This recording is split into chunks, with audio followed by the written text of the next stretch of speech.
चंद्रयान 3 अपनी यात्रा पर निरंतर आगे बढ़ रहा है।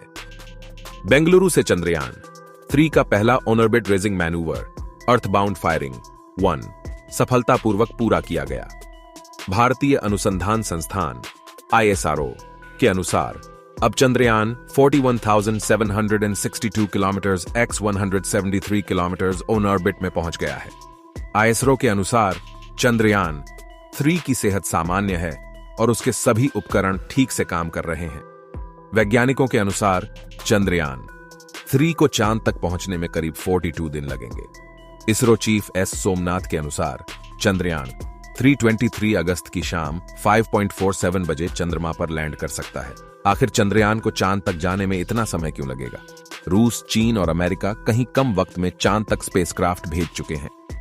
चांद पर इंसान को लेकर गया अपोलो 11 भी 5 दिन के भीतर ही चंद्रमा तक पहुंच गया था। फिर चंद्रयान 3 को लगभग 3.80 लाख किलोमीटर की दूरी तय करने में हफ्तों क्यों लग जाएंगे? भारत के मून मिशन का यह पहलू समझिए। चांद तक कौन कितने समय में पहुंचा? चीन ने 2010 में चैंगे 2 स्पेसक्राफ्ट लॉन्च किया था।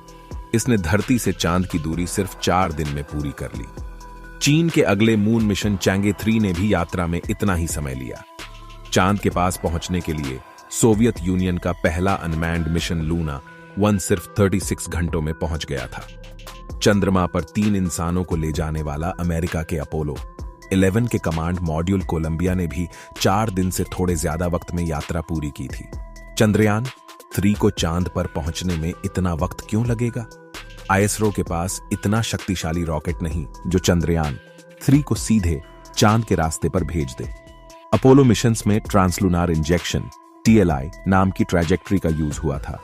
मतलब लॉन्च व्हीकल ने पहले अपोलो स्पेसक्राफ्ट को धरती की कक्षा में पहुंचाया, फिर वहां से एक शक्तिशाली इंजन ने स्पेसक्राफ्ट को चांद के रास्ते पर डाला। इसके लिए 6 मिनट तक रॉकेट को जलाए रखा गया और किसी गुलेल की तरह अपोलो 11 को तेजी से चांद की ओर रवाना किया गया था। चंद्रयान 3 दूसरे रास्ते से जा रहा है। इसमें धरती की अलग अलग कक्षाओं और इंजन बर्न्स का इस्तेमाल कर चंद्रयान 3 की स्पीड बढ़ाई जाएगी।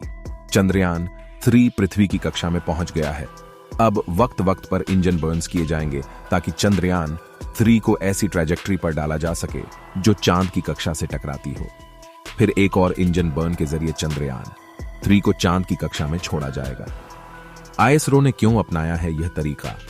ISRO ने चंद्रयान और मंगलयान मिशनों में यही मल्टी स्टेप अप्रोच अपनाया है। इससे वक्त जरूर लगता है, लेकिन कम ताकतवर लॉन्च व्हीकल से भी काम चल जाता है। मिशन को अंजाम देने के लिए इसरो के वैज्ञानिक धरती और चांद के गुरुत्वाकर्षण बल का इस्तेमाल करेंगे। चंद्रयान 3 एक दीर्घवृत्ताकार रास्ते में आगे बढ़ता रहेगा। एक वक्त इसे धरती की ग्रेविटी से निकलने के लिए ताकत चाहिए होगी, उसी वक्त इंजन बर्न किया जाएगा। फिर यह चांद की कक्षा की ओर चल पड़ेगा। फिर यह चांद के चक्कर लगाएगी।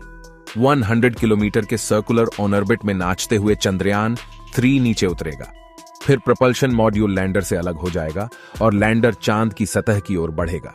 सब कुछ ठीक रहा तो अगले महीने भारत का चंद्रयान 3 इतिहास रचेगा। अब बारीक बात समझिए, चंद्रयान में ईंधन की मात्रा सीमित होती है। उसे सीधे चांद पर भेजेंगे तो सारा ईंधन खर्च हो जाएगा। इसके बजाय उसे धरती की परिक्रमा करने के लिए छोड़ा जाता है। इस दौरान ईंधन का इस्तेमाल काफी कम होता है। आगे की प्रक्रिया सरल भाषा में समझिए तो यान को धरती की स्पीड और ग्रेविटी की मदद से आगे उछाला जाता है, वैसे ही जैसे हम चलती बस से उतरते समय आगे की दिशा में दौड़ जाते हैं। धरती जिस तेजी से अपनी धुरी पर घूमती है उसका फायदा चंद्रयान को मिलता है। धीरे धीरे चंद्रयान अपनी कक्षा बदलता जाता है। इस तरह से देखिए तो 5 कक्षाएं बदलने में वक्त तो लगेगा ही।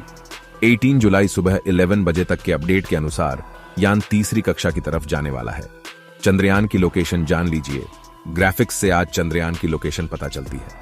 इसरो की साइंटिस्ट ने बताया है कि चंद्रयान 2 का ऑनऑर्बिटर अभी अपना काम कर रहा है, इसलिए इस मिशन में उसी ऑनऑर्बिटर की सहायता ली जा रही है। चंद्रयान 3 से भेजे गए लैंडर और रोवर मून पर उतरेंगे। सॉफ्ट लैंडिंग के बाद लैंडर से रोवर बाहर आकर यह जांच करेगा कि चंद्रमा की सतह इंसानी जीवन के लिए कितनी मुफीद है। क्या वहां पानी पीने योग्य है? वहां कौन सी गैसें और खनिज पदार्थ हैं? चंद्रमा पर आंधी, तूफान या कंपन का क्या असर होता है? 23 अगस्त की शाम को अपना चंद्रयान 3 चांद को चूमेगा।